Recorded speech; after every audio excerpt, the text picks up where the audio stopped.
The command deck of the Valorian warship hummed with satisfied energy as Lyra watched the last missile strike the human mining colony below, her pointed ears twitching at the sound of her commander's laughter echoing through the bridge. "Look at them scatter like insects," Commander Zalth sneered, his three eyes gleaming with contempt as the view screen showed the explosion blossoming across the settlement's eastern sector. "Their defenses are almost cute in their primitiveness." Lyra's fingers tightened on her tactical console, her silver hair catching the dim overhead lights as something uncomfortable twisted in her chest. But she remained silent because she was a junior officer of the Valorian Expeditionary Fleet, and silence was survival. The humans had been mining in what the Valorian High Council had declared their territory. Never mind that humanity had been there for 30 years. Never mind that they'd offered to negotiate. The Council wanted this sector, and the Council took what it wanted. "Officer Lyra." Zalth turned his massive frame toward her, his ceremonial armor clicking with the movement.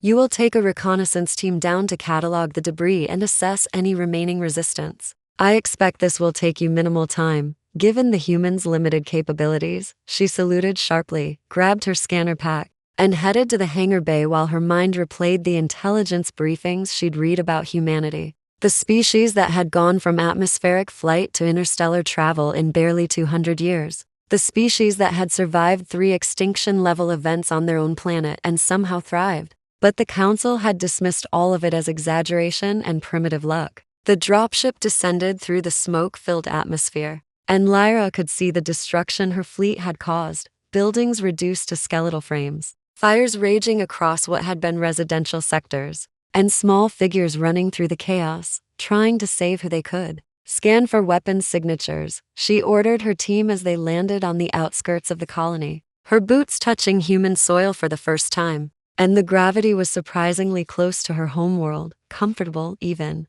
The air smelled of burning plastic and something else, something she couldn't identify. And the screams in the distance made her stomach clench because this was different from watching destruction from orbit. This was real and immediate and wrong in ways she couldn't articulate. Her scanner beeped, detecting a single human life sign approaching fast, and she spun just as a figure emerged from the smoke, wearing a gray flight suit with captain's insignia and carrying what looked like a simple communications device, not a weapon. "Your Valorian tactical cores," the human said. And Lyra was struck by how similar he looked to her own species, except for his rounded ears and the absolutely unshakable determination in his dark eyes. "I'm Captain Ryan Cortez, acting commander of this colony since you killed our actual commander in the first strike. And I'm here to deliver a message." Lyra's team raised their weapons, but she held up a hand, curiosity overriding protocol. "You're in no position to negotiate, Captain. Your colony is destroyed, and our fleet controls the orbital space."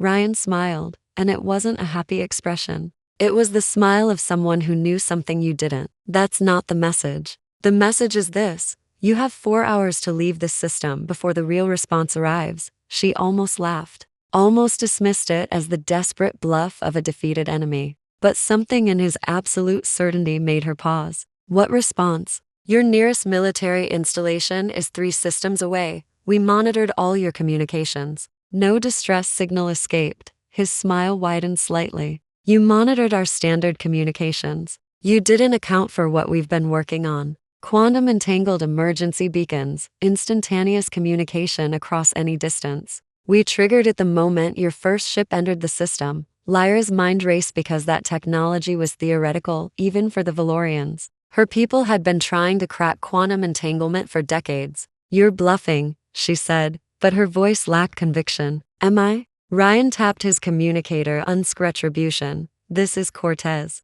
Show our guests what's waiting at the system edge." Lyra's scanner exploded with warnings, her team shouting in confusion as their tactical link to the orbital fleet went haywire with new contacts. Dozens of them, appearing information at the system's edge. "That's impossible," she whispered, pulling up the data stream and feeling her blood run cold. "Human warships, massive ones. Their energy signatures unlike anything in the Valorian database. The Council said you had no fleet, that you were explorers and miners playing at civilization." Ryan's expression hardened. "The Council saw what we wanted them to see. Humanity learned a long time ago that underestimation is a weapon. You attacked what you thought was a defenseless colony. What you actually did was declare war on a species that has been preparing for this exact scenario since we reached the stars." The ground beneath them trembled as something massive passed overhead, breaking through the atmosphere with a sound like reality tearing. And Lyra looked up to see a human dreadnought descending through the clouds,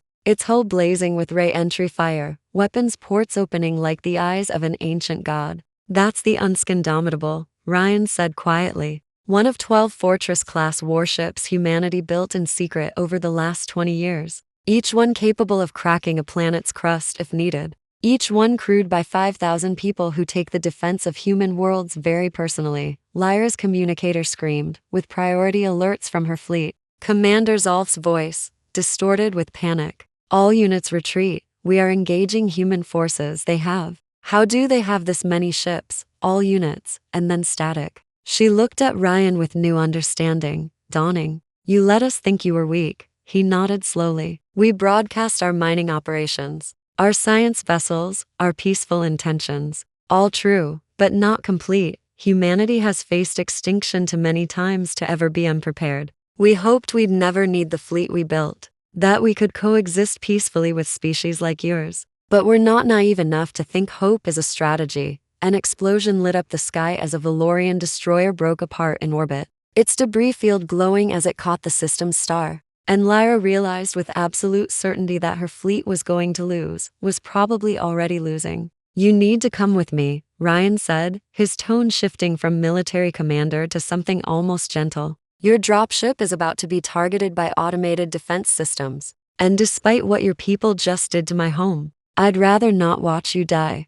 She should have refused, should have stood with her team and faced whatever came. But the sincerity in his eyes made her believe he actually meant it, that he genuinely wanted to save her life, even after her fleet had bombed his colony. "Why?" she asked, the question barely a whisper. "Because you hesitated," he said, "when your commander ordered you down here. I was monitoring your ship's internal communications. I heard the pause before you acknowledged. That 1 second of doubt tells me you're not like him. And maybe that matters." Lyra ordered her team back to the dropship, claimed she was pursuing a priority objective, and followed Ryan through the ruined colony to an emergency bunker built into the bedrock below the main settlement, her mind reeling from the complete inversion of everything she'd believed about this mission. The bunker was filled with colonists, hundreds of them injured and terrified, but alive. And they stared at her with expressions ranging from hatred to confusion as Ryan led her to a small observation room with a view screen showing the orbital battle. "Watch," he said simply, and she did. The human fleet moved with precision that spoke of countless training exercises, their ships coordinating in ways that suggested either highly advanced AI or crews so well trained they operated as a single organism. And her Valorian fleet, the fleet she'd thought invincible, was being systematically dismantled. "We don't want to kill them," Ryan said as another Valorian ship lost power and went dark rather than exploding. "See how we're targeting propulsion and weapons, not life support. We're giving them the chance to surrender." Lyra watched as ship after ship in her fleet was disabled, forced to drift helplessly as human boarding craft approached. "Commander Zalth won't surrender. He'd rather die than face the shame." Ryan's jaw tightened. "Then he'll die, but his crew doesn't have to. We're broadcasting surrender terms on all frequencies." The view screen shifted to show the Valorian flagship, Zalth's command ship, making a desperate run toward the planet,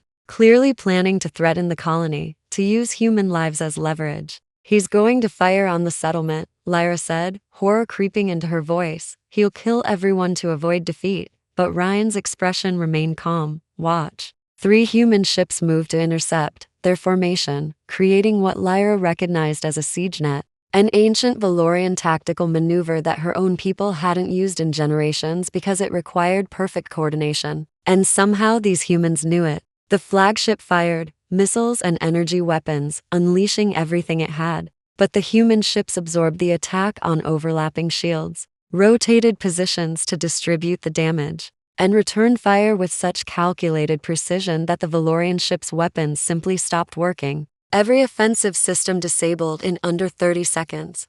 "How?" Lyra breathed. "We studied every species we encountered," Ryan said. "Learned their tactics, their history, their mistakes. We figured if we ever had to fight, we'd better know our opponents better than they knew themselves." Your species' military academy on Valoria Prime publishes tactical journals. Did you know that? They're publicly available and full of analysis about historical battles, including the siege net and why modern Valorian commanders abandoned it. We read them all. She turned to face him, seeing him clearly for the first time, not as an enemy, but as someone who represented something she'd never encountered. A species that prepared for war while desperately hoping for peace. That studied potential enemies not to conquer, but to survive. The Council will send more fleets, she said, the words tasting like ash. They won't accept this defeat. Ryan nodded. We know. That's why the Retribution is currently broadcasting this entire engagement to every species in this sector, showing exactly what happened. How your fleet attacked a civilian mining colony without provocation, and how humanity responded with measured force. Diplomacy through documentation. The view screen showed the flagship going dark. Life support still active, but everything else offline, and Lyra knew the battle was over. What happens now? She asked. Now we rebuild, Ryan said, looking out at the ruins of his colony through the bunker's small window. We rescue the survivors of your fleet, treat their wounded, and send them home with a message. Humanity is willing to forget this happened, to open genuine diplomatic channels. But we will never be victims again. Lyra felt something shift in her chest. The lifetime of Valorian propaganda about their superiority crumbling in the face of what she'd witnessed. They told us you were primitive, barely evolved, that you'd welcome our guidance. He laughed, but it was a sad sound. Guidance at gunpoint isn't guidance, it's conquest. And humanity has been on the receiving end of that enough times in our own history to recognize it immediately.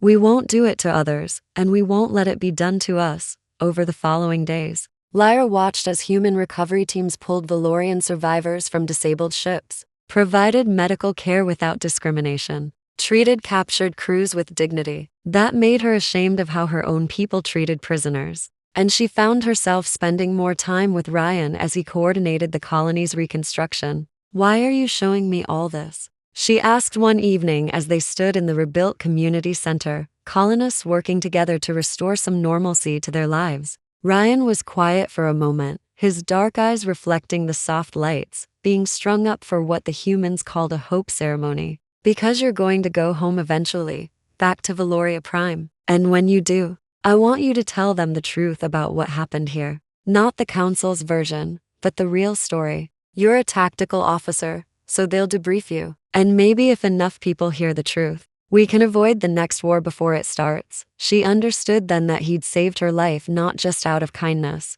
but as an investment in a future where their species didn't destroy each other. And the calculated nature of it should have bothered her, but instead it made her respect him more because it was smart and compassionate simultaneously. I'll tell them, she promised. But the Council doesn't like truths that contradict their narrative. He smiled. And this time it reached his eyes. Then you'll have to be brave enough to tell it anyway. I've seen you over these past days, how you've helped with the injured. How you've translated Valorian technical documents so we can safely disable the weapons on your ships. You're already being braver than your commanders. Who ordered this attack? Lyra felt heat rise in her cheeks, her luminescent skin probably glowing with the emotion. On my world, I'm nobody, a junior officer from a minor family. Nothing I say matters. Ryan stepped closer. Close enough that she could see the flecks of amber in his dark eyes. On your world, maybe. But you're not there anymore. You're here. And here I've watched you choose compassion over loyalty to a corrupt command structure. That's not nothing, that's everything. The hope ceremony began. Colonists lighting small floating lanterns and releasing them into the night sky. Each one representing someone they'd lost or something they hoped to rebuild. And Lyra felt tears sliding down her face because it was beautiful and tragic and so profoundly human. We have nothing like this on Valoria, she whispered, watching the lights drift upward like artificial stars. When we suffer losses, we have revenge ceremonies. We swear oaths of retribution. Ryan's hand found hers, his fingers warm and solid. Maybe it's time for something new. She looked at their joined hands, human and Valorian, and thought about everything that had led to this moment. The bombing, the battle, the mercy, the reconstruction. And she realized she was standing at a crossroads, between the person she'd been raised to be, and the person she was choosing to become. When I returned to Valoria Prime, she said slowly, the decision forming as she spoke. I'll tell them everything. And when they try to silence me or discredit me, I'll tell it louder. I'll find others who've seen what I've seen, and we'll make them listen. Because you're right, this can't happen again. He squeezed her hand gently. That might make you enemies in powerful places, she smiled, feeling something like freedom unfold in her chest. Then I'll have something else in common with humanity. You seem to make enemies of everyone who underestimates you. The weeks that followed were a strange blend of recovery and revelation. Lyra worked alongside human engineers, learned their systems, their philosophy of redundancy and resilience, everything built to fail safely, to protect life even in catastrophic circumstances. And she transmitted detailed reports to a secure server that Ryan helped her encrypt, documenting everything. The day came when the prisoner exchange was arranged. Valorian ships arriving under heavy escort to retrieve their surviving crews. And Lyra stood in the hangar bay, preparing to board the transport that would take her home. I don't know what's going to happen, she said to Ryan, both of them acutely aware of the armed guards from both species watching nearby. The council might imprison me for fraternizing with the enemy. They might declare me a traitor. He handed her a small data chip. This contains testimony from every human in this colony who wanted to contribute. Their stories, their perspective on what happened and what came after. It's encrypted with quantum keys that only activate when you're on Valoria Prime. Insurance, in case you need evidence. She clutched the chip like it was precious. You're trusting me with this. His smile was soft. I'm trusting you with a lot more than that. I'm trusting you with the hope that our species can find a better path. Lyra stepped forward, closing the distance between them. And in front of everyone watching, she pressed her forehead to his. A Valorian gesture of profound respect and connection. You showed me that strength isn't just the ability to destroy, but the wisdom to choose not to. I won't forget that. I won't let anyone forget that. The transport lifted off, carrying her away from the colony and toward an uncertain future. But as she watched the planet shrink in the viewport, she felt more certain of her purpose than she ever had in her entire military career. The return to Valoria Prime was exactly as difficult as she'd anticipated. The council was furious about the fleet's defeat and desperate to control the narrative. They'd already begun spreading propaganda about human treachery and secret weapons, painting the Valorian attack as a defensive measure against hostile expansion. Lyra's debriefing was supposed to be routine, a formality before she was reassigned or discharged. But when she began telling the truth, the room went cold. Officer Lyra, you will confine your report to tactical observations, the senior investigator said, his three eyes narrowing dangerously. Your personal opinions about human motivations are not relevant. She thought about Ryan standing in the ruins of his colony, choosing mercy over revenge, and she straightened her spine.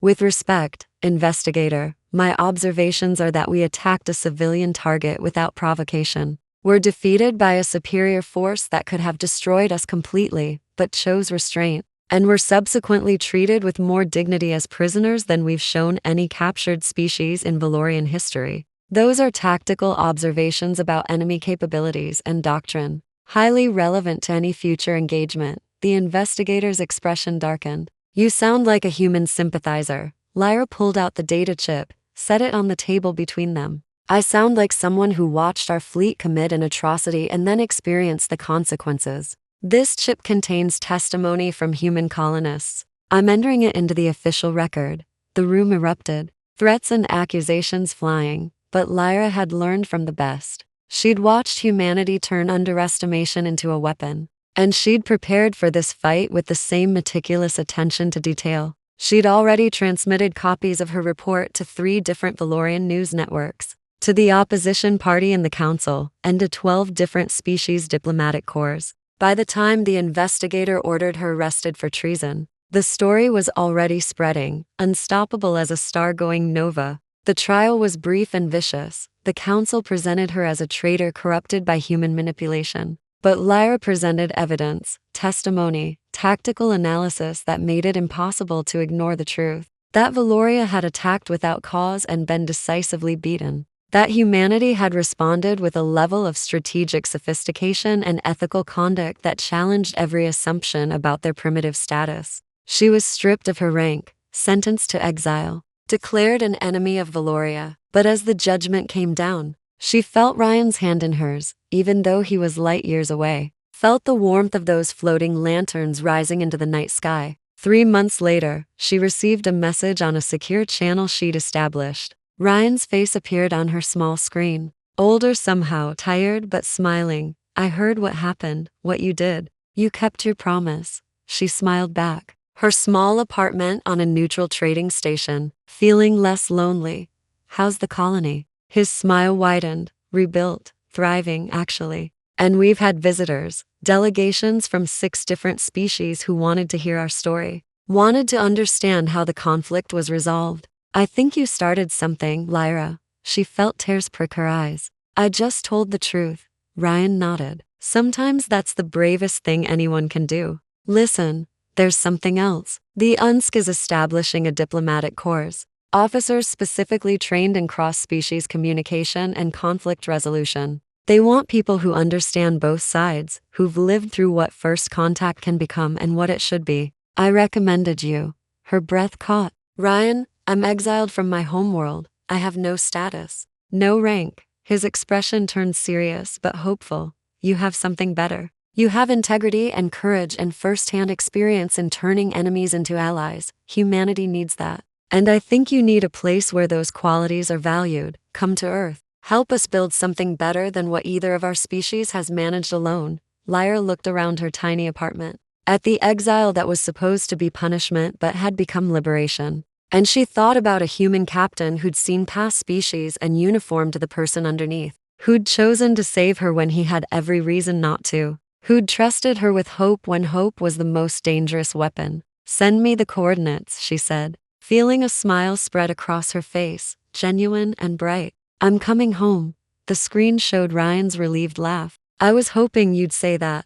There's someone here who wants to meet you. Actually, about 3,000. Someone's. Turns out the colonists consider you something of a hero for standing up to your own council." She shook her head in wonder. "I'm not a hero. I just watched your species demonstrate what actual strength looks like and decided I wanted to be part of that." His eyes softened with an emotion she was learning to recognize. "Then come be part of it. We'll be waiting." The transmission ended, and Lyra began packing the few belongings she had, her fingers brushing the small floating lantern she'd kept from the Hope ceremony. And she thought about the title she'd heard in those final moments before the battle. Commander Zalth's dismissive words about human defenses being cute. And she laughed because humanity had responded to that arrogance with overwhelming force and impossible mercy, had shown the entire sector exactly what they were capable of when underestimated. And now she was going to spend the rest of her life helping build bridges instead of burning them. The transport to Earth took 3 weeks, and every day brought news of the changes rippling through the sector. 4 species had approached humanity with diplomatic overtures. The Valorian Council had been forced to issue a formal apology, and whispers suggested that junior officers, inspired by Lyra's stand, were beginning to question the old doctrines of Valorian supremacy. When her ship entered Earth's system, Lyra pressed her face to the viewport and saw a blue-green marble wrapped in white clouds.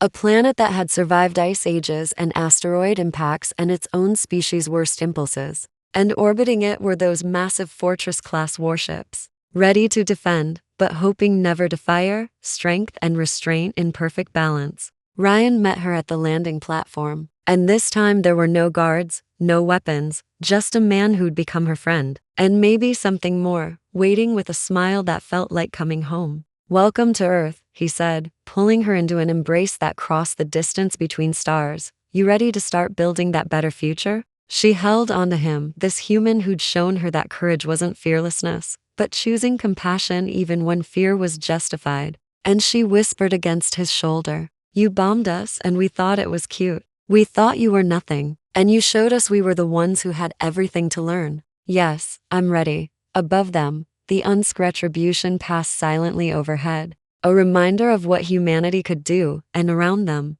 the sounds of a thriving spaceport filled the air, species from across the sector coming together. And Lyra knew with absolute certainty that this was where she belonged. Not in the empire that had exiled her, but in the future she and Ryan and countless others would build together. One choice at a time, one truth at a time, one hope ceremony at a time. Until the entire galaxy understood what humanity had tried to show them from the beginning, that being strong enough to destroy and wise enough not to was the only path forward worth taking.